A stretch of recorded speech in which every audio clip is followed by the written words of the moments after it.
আজকের ব্লগটা শুরু করছি একদম সন্ধে থেকে। সন্ধেবেলায় শ্রিয়ানকে নিয়ে বেরিয়ে পড়েছিলাম সাইকেলের টায়ারে ওই পাম্পার কেনার জন্য। সাইকেলের ওর যে টায়ারটা আছে তার চাকাতে একদম হাওয়া ছিল না, তাই সাইকেল চালাতে পারছিল না।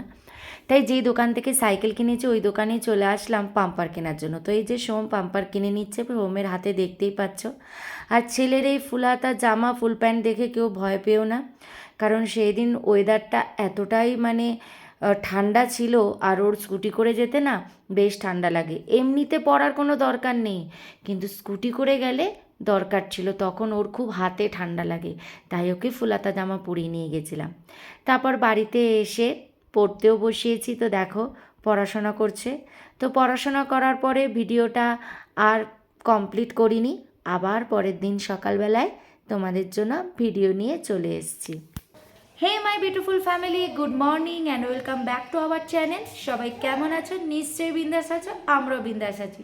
তো তোমাদের সামনে নিয়ে চলে এলাম আরও একটা নতুন ফ্রেশ ব্লগ। তো তোমরা এনজয় করতে থাকো আমার এই সুন্দর ব্লগটাকে। আর আজকে আজকে কিন্তু বেজে গেছে প্রায় 8:45। সোহম কিন্তু অফিসের জন্য বেরিয়ে গেছে। আজকে আর সকাল সকাল তোমাদের সামনে আসিনি। সকাল সকাল মানে আমি যেই সময় ঘুম থেকে উঠি, আজকে একদম সোম অফিসে বেরিয়ে গেছে, তারপরে আমি এসেছি। আর শ্রিয়ানও আজকে ঘুম থেকে উঠে পড়েছে আগেই। তো চলো এখন করব হচ্ছে শ্রিয়ানের ব্রেকফাস্ট। কিন্তু আমার ওদিকে ওয়াশিং মেশিনও চলছে, সেগুলোও মেলতে হবে। আর ওয়েদার একদম জঘন্য ওয়েদার। সকালে উঠে দেখি কুয়াশা, চারিদিকে কুয়াশা সাদা হয়ে রয়েছে, কিছু দেখা যাচ্ছে না। এখনও মেঘলা আকাশ। তো মাঝে মাঝে একটু সূর্য দেখা যাচ্ছে, আবার সূর্য ঢেকে যাচ্ছে। তো জানি না, জামা কাপড়গুলো মেলে দেবো যখন শোকাবে শোকাবে। তো চলো তাহলে এবার কাজ শুরু করা যাক। একটা কাজ শেষ হয়ে গেছে, মানে সোম অফিস চলে গেছে, ওই দিকের কাজটা শেষ। এইবারে হচ্ছে আসল কাজে ঢোকা যাক। ছেলের ব্রেকফাস্ট করব, আমি চা বানাবো, ছেলেকে খাওয়াবো, ও রান্না বান্না পুজো দেওয়া, প্রচুর কাজ আছে। পুরোটাই তোমাদের সাথে শেয়ার করব। তো চলো দেখতে থাকো এই ব্লগটা। আর হ্যাঁ, তোমাদের সাথে একটু শেয়ার করে দিই বাইরেটা। তবে এখন কুয়াশাটা অনেকটা কমে গেছে, তাও একটু বাইরেটা তোমাদের সাথে শেয়ার করে দিই। তো এই হচ্ছে বাইরেটা, এই যে দেখেছো কিরকম বাইরের অবস্থা। সূর্যি মামা তো উকি মারছে, হালকা হালকা উকি মারছে। এই যে রোদ উঠছে দেখেছো, ওই যে সূর্যি মামা একটু করে উকি মেরেই আবার মেঘের তলায় ঢুকে যাচ্ছে। তো দেখা যাক আজকে কীরকম থাকে। এই চারিদিক পুরো একদম কুয়াশা ছিল, একটু ওই হালকা রোদ উঠাতে আকাশটা কুয়াশাটা চলে গেছে। এবারে ঢুকে পড়লাম একদম সংসারের কাজে। ফার্স্টে চলে এলাম বিছানাটা তোলার জন্য, কারণ ঘুম থেকে উঠে বিছানাটা পরিষ্কার করে নিলে সব দিক দিয়েই কিন্তু ভালো। ঘরটাও দেখতে ভালো লাগে, মনেও একটা এনার্জি আসে, আর চারিদিকটা একটু পরিষ্কার পরিষ্কার লাগে। কিন্তু ছেলের কাণ্ড দেখেছো, আমি বিছানা গোছাবো কি, এমন কাণ্ডকীর্তি করতে থাকে না যে ওকে নিয়ে কাজ করা খুব মুশকিল। দেখতেই পাচ্ছ তো কিরম লাফালাফি করছে, মানে একটা কথা শুনবে না। ব্যথা পেলে তখন বলবে আমি ব্যথা পেয়েছি ব্যথা পেয়েছি, তা না হলে একটা বিন্দু কথা শুনতে চায় না। কি পরিমাণে বদমাইশি করে যাচ্ছে দেখেছো, এত দুরন্ত এত দুরন্ত, মানে ওকে যে আমি কিছু বলবো, ও বাবা কোনো পাত্তাই দেয় না, এত সাহস হয়ে গেছে ওর। ওই যে গাড়ি নিয়ে দাঁড়িয়ে আছে, কখন আমি বিছানাটা ঝেড়ে দেবো ব্যাস, তারপরেই এসে গাড়ি সাজাতে শুরু করে দেবে। তারপরে আমি আমার রোজকার যা মেডিসিন সেটা নিয়ে নিলাম। নেওয়ার পরে এই যে আমার ওয়াশিং মেশিনে কাঁচা হয়ে গেছে, এগুলোকে মেলতে হবে। যদি মেলে দিতাম এখন তাহলে ভালোই হতো, কিন্তু কি করব বলো, এখন না তো আর মেলার সময় নেই। আর এই গাছগুলোকেও এখন তুলতে হবে। তো এখন মেলে দিলে ভালোই হতো, একটু রোদ রয়েছে, রোদটা একটু শুকিয়ে যেত। তো থাক, কিছু করার নেই। এখন শ্রেয়ানকে খাওয়াবো, খাইয়ে তারপরে এই সব কিছু মেলবো। তো চলো গাছগুলোকে তুলে নিই। তোমরা জানো রোজ রোজ আমি গাছগুলোকে নামাই আর তুলি। এখন রোজ তুলি না, তবে যেদিন মনে হয় বৃষ্টি হবে ঠিক সেই মুহূর্তে বা তার আগের দিন তুলে নিই। আর এদিকে শ্রিয়ানের খাবার বসিয়ে দিলাম। আর আজকে পেস্তা দেবো ড্রাই ফ্রুটসে, তো ওটা একটু ড্রাই রোস্ট করে একটু গুঁড়ো করে নিলাম। আর এদিকে দুধটাও জাল দিতে বসিয়ে দিলাম। শ্রিয়ানের ব্রেকফাস্ট বানানো হয়ে গেছে। এখানে আমি বসিয়ে দিয়েছি আমার চায়ের জন্য দুধ, আর এখানে হচ্ছে দুধ জাল দিতে বসিয়ে দিয়েছি। তো ব্যাস দুটো হয়ে গেল। এবার চাটা হয়ে গেলেই ততক্ষণে শ্রিয়ানের খাবারটা ঠান্ডা করতে দেবো। শ্রিয়ানের খাবার ঠান্ডা হতে হতেই আমার চা হয়ে যাবে। তো তো চলো শ্রেয়ানকে খাইয়ে চলে আসলাম, আমারও চা খাওয়া হয়ে গেছে। এসেই আগে ঝটপট রোদটা দেখে জামা কাপড়গুলো মেলে দিলাম। সত্যি রোদ দেখলে জামা কাপড় মেলার কথাটাই আগে মনে পড়ে, যাতে রোদটা লেগে একটু শুকিয়ে যায়। তো জামা কাপড় মেলে দিলাম, দেখছো তো মানে ভীষণ রোদ, মানে প্রচণ্ড একটা রোদ উঠে গেছে, কিন্তু এই রোদটা থাকবে না, কারণ একদম একটা সাইড পুরো কালো মেঘ করে রয়েছে। তো ওইটাতেই বৃষ্টি নামতে পারে, না নামলেও রোদটা চলে যেতে পারে হয়তো। তো এই জন্য এখন যতক্ষণ রোদটা আছে, যদি জামা কাপড়গুলো মোটামুটি একটু টেনে যায় রোদের এতে, তাহলে ভালো হয় আর কি। নাহলে তো এমনিতে তো রোদ না থাকলেও শুকিয়ে যাবে। দেখো বলতে বলতেই দেখেছো রোদটা কমে গেল কীরকম। তো দেখা যাক কি হয়, মেলে তো দিলাম, চাদরটা শুকিয়ে যাবে, চাদর নিয়ে কোনো চিন্তা নেই। চাদর আমার আধা শুকিয়েও গেছে, কারণ হাওয়াও দিচ্ছে একটা। তো চলো এবারে ছেলেকে স্নান করাবো, আমি স্নান করব, করে পুজো টুজো দেবো। দেখি বর্ষা কখন আসে, কারণ বর্ষা না আসলে আমি স্নান করতে পারি না, কারণ হয়তো আমি স্নান করতে ঢুকবো আর সেই সময় বর্ষা ঢুকবে। বর্ষা আসলে দরজাও খুলতে পারবো না, কারণ এখন ওপরে ছিটকিনিটা তুলে দিই, কারণ ও ফটাফট বেরিয়ে যেতে পারে। ও তো ঘরে একা থাকে, এই জন্য মেন দরজার যে ওপরের যে ছিটকিনিটা সেটা তুলে দিই। এই জন্য বর্ষা আসলে কী হয়, খুলতেও পারে না। তো এই জন্য বর্ষা আসলে তবেই আমি স্নান করতে যেতে পারি, তো এই কারণেই। তো দেখি, তো চলো আবার পরে আসছি তোমাদের সাথে কথা বলতে। আর আজকে করব পেঁপের তরকারি, ওই বড়া দিয়ে, নিরামিষ ওই বড়া দিয়ে পেঁপের তরকারি করব। তো দেখা যাক কখন কি করতে পারি, স্নান টান করে উঠে তো পুজোও দিতে হবে। তো চলো আবার পরে আসছি। এক সিঙ্ক ভর্তি বাসন, এগুলো এখন ধোবো। এগুলো হচ্ছে সব ব্রেকফাস্টের সব বাসন টাসন ভরেছে। তো এই সিঙ্ক যতক্ষণ না খালি করব আমার মাথা কাজ করে না, কারণ আমার এই বাসনপত্র জমিয়ে রাখতে না একদম ভালো লাগে না। আমার মনে হয় যেন আমি কখন সিঙ্ক খালি করব তবে আমার শান্তি হয়। তো এই আর কি, তো অনেক কিছু চিন্তা ভাবনা করে চলতে হয়। একটা সংসার চালানো কিন্তু মুখের কথা নয়। একটা সংসার চালাতে গেলে না অনেক কিছু আমাদেরকে ভাবনা চিন্তা করতে হয়। সেই আমাদের তিনজনের সংসার, কিন্তু যতই তিনজনের সংসার হোক, একটা বাচ্চা যখন থাকে না, সেখানে যতই কম লোক থাকুক না কেন, ওই একটা বাচ্চাই কিন্তু সবার উপরে থাকে। কারণ একটা বাচ্চার খেয়াল রাখা কিন্তু অনেক কঠিন। তার খাওয়া দাওয়া বলো, তার অ্যাক্টিভিটি বলো, তার ওষুধপত্র, সব কিছু কিন্তু আমাদের খেয়াল রাখতে হয়। আমরা বড়রা কিন্তু খালি কি খেয়াল রাখি, সবাই নিজেদেরটা খেয়াল রাখতে পারি, কিন্তু একটা বাচ্চাকে কিন্তু সে কিন্তু নিজের খেয়াল রাখতে পারে না, তার কিন্তু পুরোটাই কিন্তু আমাদেরই খেয়াল রাখতে হয়। তো সেই বাচ্চা যদি ঘরে থাকে না, সেইখানে তোমার কাজ বেশি হবে, সেখানে কাজ কোনো দিনও কম হয় না। যতই ছোট্ট সংসার হোক না কেন, কাজ তোমার বেশি থাকবে। তো এই হচ্ছে ব্যাপার।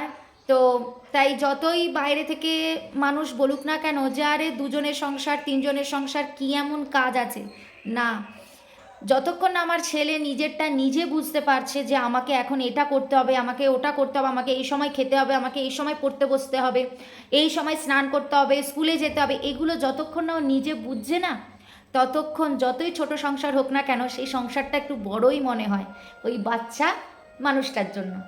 তো চলো এটাই হচ্ছে তোমাদেরকে বোঝাতে চাইলাম, যে একটা বাচ্চা ঘরে থাকলে সত্যি সেইখানে প্রচণ্ড কাজের প্রেশার থাকে, কারণ একটা বাচ্চাকে সামলে তারপর বাকি সব খেয়াল রাখা খুব চাপ হয়ে যায়। এইটুকুই তোমাদের বলার ছিল। তো চলো এবার বাসনগুলো চটপট মেজে নিই। ও কি সুন্দর বাইরে হাওয়া দিচ্ছে, দেখেছো? রোদও আছে আবার হাওয়াও দিচ্ছে। এখন কিন্তু দারুণ ওয়েদার, ব্যাঙ্গালোরের ওয়েদার কিন্তু এখন দারুণ ওয়েদার। এখন মাঝে কয়দিন একটু গরম দিয়ে আমাদেরকে কষ্ট দিয়েছিল, কিন্তু না, আবার সেই কষ্ট ফিরিয়ে নিয়েছে। একটু যেই বৃষ্টি হয়েছে ব্যাস সাথে সাথে কিন্তু ওয়েদার চেঞ্জ, সাথে সাথে। আর হাওয়াটা কিন্তু গরম না, পুরো একটা ঠান্ডা হাওয়া পুরো। যতই রোদ উঠুক যাই উঠুক, হাওয়াটা কিন্তু একদম ঠান্ডা হাওয়াটা। দেখেছো সব কীরকম হাওয়ায় উঠছে, দোল খাচ্ছে সব। তো এই যে দুজনে মিলে এখন খেলছে। ছেলে বন্দে ভারত আর এই ট্রেনটা ওকে দেবে না, কিন্তু বাকি সব খেলনা ওকে দিয়ে দেবে। বন্দে ভারতটা হচ্ছে আমার ছেলের সব থেকে প্রিয়, ওই জন্য ওটাও নিয়ে নিয়েছে, বন্দে ভারত আর এই টমাস ট্রেনটা। আচ্ছা আমি লাগিয়ে দিচ্ছি। আর বাকি সব খেলনা ওকে দিয়ে দিয়েছে বনুকে খেলতে, যে খেলছে দুজনে। আমি রান্না করতে করতে ওকে বললাম যে তুই একটু পড়াশোনা কর। তো এই যে বই খাতা সব নিয়ে বসেছে পড়াশোনা করতে, কারণ সারাদিন খেললেও তো হবে না, একটু বই পড়লে কী হবে, আবার একটু টাইম এখানে একটু পড়াশোনায় টাইম কাটবে, আবার গিয়ে গাড়ি খেলবে। কারণ একঘেয়ে গাড়ি খেলতে খেলতেই বলে কি যে একটু মোবাইল দেখবো। তো এই জন্য এখন একটু পড়তে বসিয়েছি। পড়তে না মানে ওর যা নিজের ইচ্ছা, ও যা খুশি করুক খাতা বই খুলে, তাহলে কি হবে, একটু বাদে আবার গাড়ি খেলতে যাবে, তাহলে আর মোবাইলের কথাটা বলবে না। তো এই যে ভেতরের বক্সগুলোকে কালার করছে এখন। বাবা এইগুলো কেন কালার করছো? তোমাকে আমি কি করতে দিয়েছিলাম, ওগুলো করেছো? দেখি তো করলে কি না, দেখি দেখি এটা হয়েছে নাকি দেখি। তোমাকে যে আমি বানাতে দিলাম এটা করেছো দেখি, একটু দেখি। এই তো দেখি, ওয়াও কি সুন্দর করেছে। তো চাদরটা শুকিয়ে গেছে, চাদরটা দেখি তুলে নি। শুধু শুধু চাদরটা রেখে লাভ নেই, কারণ ঘরে তাহলে আলোটাও ঢুকছে না। আর বাকি কিছু শোকায়নি, শোকাচ্ছে কিন্তু প্রচণ্ড হাওয়া দিচ্ছে আজকে, প্রচণ্ড। তোমরা দেখতেই পাচ্ছ, দেখলে দেখো গাছগুলো দেখো, দেখেছো গাছগুলো কীরকম দুলছে। উফ, এই জালগুলো এমন লাগিয়েছে না এরা, জালগুলো থেকে না ভালো করে দেখানোই যায় না। তো দেখতে পাচ্ছ তো গাছের পাতা কীরকম নড়ছে, বেশ ভালো হাওয়া দিচ্ছে। সামনে থাকলে বুঝতে পারতে হাওয়াটা কীরকম দিচ্ছে। তো চলো, যা বিছানার চাদরটা তো শুকিয়ে গেছে, এটা তুলে নিলাম।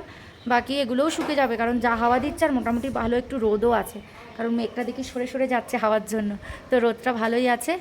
তো থাক, চলো। স্নান করে পুজো দিয়ে চলে আসলাম কিচেনে। এখানে উচ্ছে কেটে নিলাম। উচ্ছেটা দেখো ভাতের মধ্যে সেদ্ধ দিয়ে দিলাম শ্রেয়ানের জন্য, কারণ শ্রেয়ান উচ্ছে খেতে ভীষণ ভালোবাসে, তাই ভাতের মধ্যেই উচ্ছেটা সেদ্ধ দিয়ে দিই। এবার বাকি সবজিগুলো কেটে নিলাম, গাজর, বিনস, ক্যাপসিকাম, মিষ্টি আলু, যা যা শ্রিয়ান খায় সেগুলো সব কেটে এবার ডালের মধ্যে দিয়ে দেবো, তাই চটপট আগে এগুলো কেটে নিলাম। তো এখানে ছেলের সবজিগুলো সব কাটা হয়ে গেছে, এগুলো চলো ডালের মধ্যে দিয়ে দিই। ডালটা অলরেডি বসিয়ে দিয়েছি, তবে কুকারে মানে সিমটা একটু আস্তে করে দিয়েছি। তো এই ডালগুলো দিয়ে, সরি এই সবজিগুলো এবার ডালের মধ্যে দিয়ে দিই। আজকে এত দেরি হয়ে গেছে, অলরেডি 11:30 বাজে। কখন মানে ডাল হবে, তারপর পেঁপের তরকারি বানাবো, তারপরে মাছ করব, আমি তো বুঝতেই পারছি না কখন রান্না শেষ হবে আর কখন ছেলেকে খাওয়াবো। তো যাই হোক, ডালটা বসিয়ে দিলাম। হচ্ছে ডাল ভিজিয়ে রেখেছিলাম, এখন ডালটাকে মানে জলটা ঝরাতে দিয়েছি।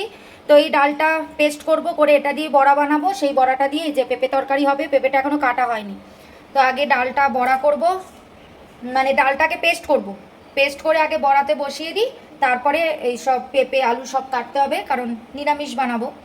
তো চলো চটপট করি, আজকে ভীষণ তাড়া এবং ভীষণ লেট হয়ে গেছে, তাই আজকে সব তাড়াহুড়ো করতে হচ্ছে। চলো মিক্সি আমার রেডি, এবার ডালটা বেটে নেব। ডালটা একটু জল দিয়ে বাটবো, তা নাহলে তো আর ডালটা মিহি হবে না, পেস্ট হবে না ভালো করে। তো এই যে আমার ডাল একদম রেডি হয়ে গেছে, এবার ডালটাকে একটা বাটির মধ্যে নামিয়ে নেব। ডালটা পেস্ট করার পর ওর মধ্যে একটু নুন দিয়ে দেব আর একটু হলুদ দিয়ে দেবো, দিয়ে পেস্টটা একটু ভালো করে নাড়িয়ে চাড়িয়ে নেব, মানে মিশিয়ে নেব নুন আর হলুদটা। ব্যাস, এটা হচ্ছে সবজি খাওয়ার জন্য এইভাবে বড়া করতে হয়। কিন্তু যদি শুধু ডালের বড়া খেতে চাও, তাহলে এর মধ্যে একটু রসুন আর কাঁচা লঙ্কা দিয়ে দিলেই হয়ে যাবে। তো এই হচ্ছে একটা ছোট্ট জিনিস তোমাদেরকে বলে দিলাম। তো চলো এবার ভালো করে নুন আর হলুদটা মিশিয়ে নিই, দিয়ে এটাগুলোকে ভাজতে বসিয়ে দেবো। এবার এই যে এখানে বড়া বসিয়ে দিয়েছি, এখানে ছেলের ডাল হচ্ছে, ছেলের ডালটা এখনো হয়নি, আর এখানে বড়া হচ্ছে। আর এখন হচ্ছে ছেলের রসটা নিয়ে নিই, ছেলেকে লেবুর রসটা খাওয়াতেই হবে। তো চলো রসটা তাড়াতাড়ি নিয়ে ছেলেকে আগে দিয়ে দিই, তারপরে পেঁপের তরকারি বসাবো, ততক্ষণে বড়াটা হয়ে যাবে মনে হচ্ছে। আর বড়াটা কিন্তু একদম ছোট ছোট করে করেছি, কারণ যেহেতু তরকারিতে দেবো, তো এই জন্য একটু ছোট ছোট করে করেছি, ভালো লাগে তাহলে। তো ছেলেকে লেবুর রসটা দিয়ে দিই, ও লেবুর রস খেলে একদম আর কিছু চাই না, এত ভালোবাসে ওই মুসুম্বির রস, তরমুজটাও খায় ভালো। তো চলো ছেলেকে আগে লেবুর রসটা দিয়ে দিই। শ্রিয়ান, বাবা এই নাও রসটা নিয়ে নাও। দেখো আজকে কিচেনেই বসে আছে, এখান থেকে আর যাওয়ার কোনো ইচ্ছা নেই ওর, চেয়ার টেয়ার নিয়ে একদম এখানেই বসে আছে, যা করার আজকেও এখানেই করবে। তো চলো ওকে রসটা দিয়ে নিই, ও খেয়ে নিক এখানে বসে বসে।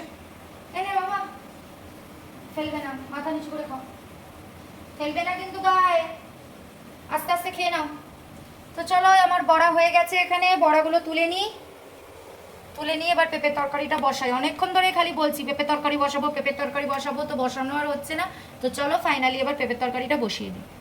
তো পেঁপের তরকারির জন্য যে বড়াগুলো ভেজেছিলাম, ওগুলো দেখো আমার ভাজা হয়ে গেছে, তাই ফ্রাই প্যান থেকে নামিয়ে দিলাম, নিয়ে কড়াই বসিয়ে দিলাম। এবার পেঁপের তরকারি তো বসাতেই হবে। তো চলো পেঁপে তরকারিটা করে নিই। ছেলের ডিম সেদ্ধ বসিয়ে দিয়েছি, এখানে পেঁপে তরকারি হচ্ছে, আর এই যে বড়াগুলো ভেজে রেখে দিয়েছি পেঁপে তরকারিতে দেবো বলে। আর এখানে আরেকটু বড়া আছে, এখানে একটু রসুন দিয়ে দিলাম, কারণ এই বড়াটা একটু ছেলেকে বানিয়ে দেবো আর আমিও খাবো, তো এই জন্য এখানে একটু রসুন বাটা দিয়ে দিলাম। এটা রসুন ছাড়া করেছি তরকারিতে দেবো বলে, আর এটা যেহেতু একটু বড়া ভাজা খাবো তাই এর মধ্যে একটু রসুন দিয়ে দিলাম, লঙ্কা দিলাম না কারণ ছেলে খাবে বলে। আর পেঁপের তরকারিটাও এখন টমেটো দিয়ে দিয়েছি। দেখেছো কীরকম বায়না, দেখেছো কি রান্না করব, এত বায়না করেও। তরকারিটা এখন লঙ্কা ছাড়াই বানাচ্ছি কারণ ছেলেও খাবে, তো ছেলেরটা একটু তুলে নেব, তুলে তারপরে আমাদের লঙ্কাটা লাস্টে মেশাবো, এছাড়া আর উপায় নেই, কারণ সব তো খেতেই হবে, তা নাহলে সবজি খাবার শিখবে কী করে না। তো এই জন্য ওটা লঙ্কা ছাড়া বানিয়ে তুলে নিয়ে তারপরে আমাদেরটা লঙ্কা মেশাবো, ব্যাস। আর এদিকে দেখো চারিদিকে কি নোংরা করেছে, দেখো আমার রসুনের ঝুড়িটাকে নিয়েও চলে এসছে, দেখো রসুন আর লেবু আছে, ঝুড়িটাকে নিয়ে চলে এসছে, বই খাতা ওখানে পড়াশোনা করে বই খাতা পড়ে রয়েছে, গাড়ি টাড়ি সব ছড়ানো, আর এই যে চেয়ারটাকে উল্টে রেখে দিয়েছে।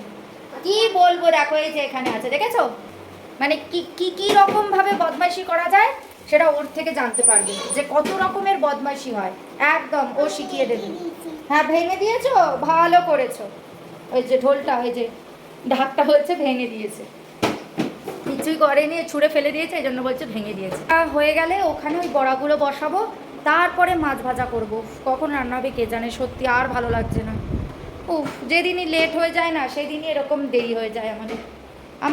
আমার লেট হওয়াটা না বেশি অসুবিধা নয়, আমার অসুবিধাটা হচ্ছে ছেলেকে খাওয়াতে দেরি হয়ে যায়, এইটাই হচ্ছে আমার মেন চিন্তা, যে ছেলেকে খাওয়াতে দেরি হয়ে যায়। আমি 3টে 4টে যখন খুশি খাই, আমার কোনো অসুবিধা নেই, বা আমার কাজ যদি 5টাতেও শেষ হয় তাতেও অসুবিধা নেই, কিন্তু এই যে ছেলেকে খাওয়াতে গিয়ে যে একটু দেরি হয়ে যায় না, এটাই হচ্ছে আমার সবথেকে বড় চিন্তা, এই জন্যই আমি একটু তাড়াহুড়ো করি। কিন্তু একা হাতে সব কিছু তো মানে টাইমে করা। আমাকে সোম বলে যে দেরি হয়েছে কি হয়েছে, ও যখন আরও হাই স্কুলে ভর্তি হবে তখন ও কি টাইমে সব কিছু খাবে, তো ওইরকমভাবে তাড়াহুড়ো করে কিছু কাজ করবে না। যখন তোমার হবে, যখন টাইম হবে, যেদিন 1:30টায় খাবে, এক একদিন 2টোয় খাবে, কোনো অসুবিধা নেই, সব কিছুরই অভ্যেস করতে হয়। আর ও আস্তে আস্তে বড়ো হচ্ছে, ও হাই স্কুলে ভর্তি হবে, তখন ওর টাইমের সব চেঞ্জ হয়ে যাবে, তো সব কিছুই মানিয়ে চলতে হয়, তো এরকম তাড়াহুড়ো করবে না। মানে আমার একটা টেনশন এসে যায় যে কী করে ওকে টাইমের মধ্যে খাওয়াবো, তো এই আর কি, সব কিছু একা হাতে ম্যানেজ করতে গেলে না এরকমই হয়। তাও অনেকটা চেষ্টা করি, অনেকটা টাইমে আনারই চেষ্টা করি। তো আবার টুকটাক দেখো বাসন ভরে গেছে, তো এই বাসনগুলো আবার ধুয়ে নিই, কারণ আমার বাইরের সিঙ্কটা না অনেকটা বড়, কিন্তু বাইরের সিঙ্কে আমি খুব একটা বাসন মাজি না, কিন্তু এই রান্নাঘরের সিঙ্কটা না একটু ছোটো, তো এই জন্য বাসন ভরলেই একটু ভর্তি হয়ে যায়, মানে একটু ভরলেই মানে একটু বেশি হলেই ভর্তি হয়ে যায়। তো চলো এগুলোকে আগে চটপট ধুয়ে নিই।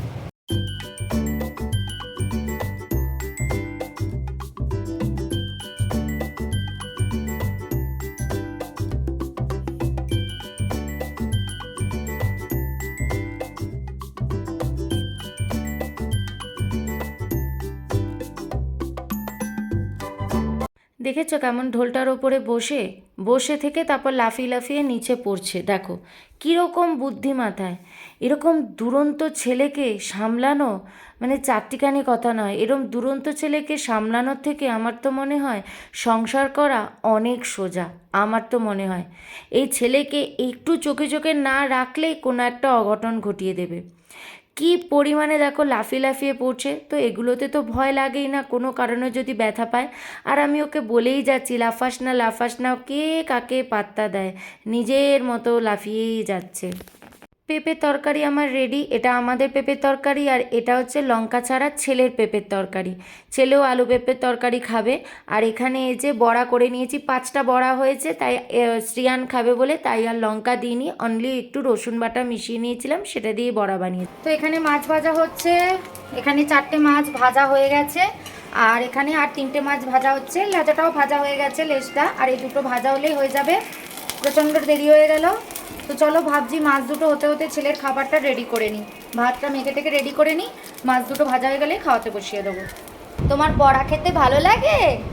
বাহ, তাড়াতাড়ি বড়া খাও, তারপর ভাত খেতে হবে। তো তোমাকে কে বড়া দিল? কে দিল বড়া? মাম্মা। ও বাবা, খাও।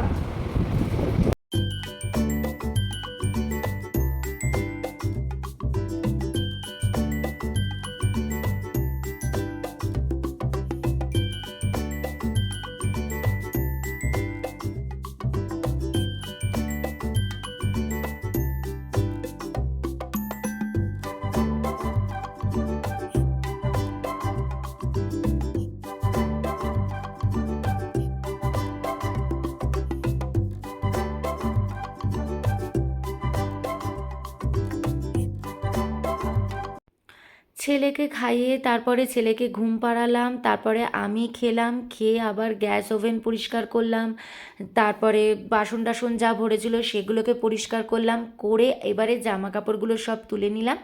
জামা কাপড়গুলো তুলে বিছানার ওপর রেখে দিলাম, কারণ আজকে আর এনার্জি নেই। প্রায় 4:45 বাজে, এখন আমার কাজ শেষ হলো। আজকে আজকে যে এত লেট হয়ে যাবে একদম বুঝতে পারিনি। তো জামা কাপড়গুলো এখানেই স্তূপ করলাম। তারপর সন্ধেবেলায় সোম অফিস থেকে আসার পরে একটু বেরিয়ে পড়লাম। দেখেছো, নিজের জলের বোতল আর নিজের ওই প্লাস্টিক, ওখানে ওর জামা আছে, এই দুটো নিয়ে নিজেই আজকে বেরিয়েছে, 2 হাতে দুটো নিয়ে। তো তারপরে আমরা চা খাওয়ার জন্যই মেন বেরিয়েছি, কিন্তু সোম বলল যে চলো এটাতে ঢুকি, এটাতে তো নতুন, কোনো দিনও ঢুকিনি। তো দেখতে কিন্তু বেশ সুন্দর, দেখো বেশ সুন্দর করে সাজানো। এটা হচ্ছে আমরা যেখানে চা খাই ঠিক তার পাশে একটা ক্যাফে। তো চেয়ার টেবিলগুলো বেশ সুন্দর সাজানো ছিল, আর জানো টেবিলের যে পায়াগুলো না, ওগুলো দেখো এক একটা চাকা টাইপের।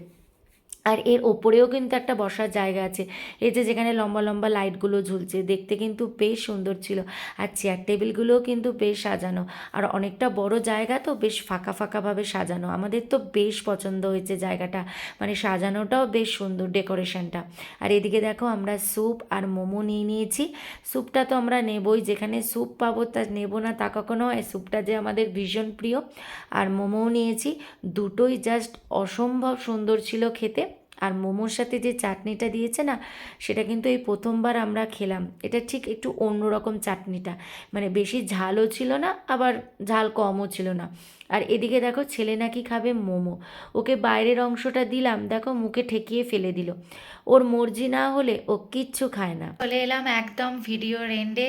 সন্ধেবেলা ওই যে আমরা বাইরে একটু খাওয়া দাওয়া করলাম, তারপরে আর তোমাদের সামনে আসেনি। বাড়িতে এসে একটু ফ্রেশ ট্রেশ হলাম, হয়ে একটু বাড়িতে সবার সাথে কথা বললাম ফোনে। তো এই করতে গিয়ে আর ভিডিওটা কন্টিনিউ করলাম না।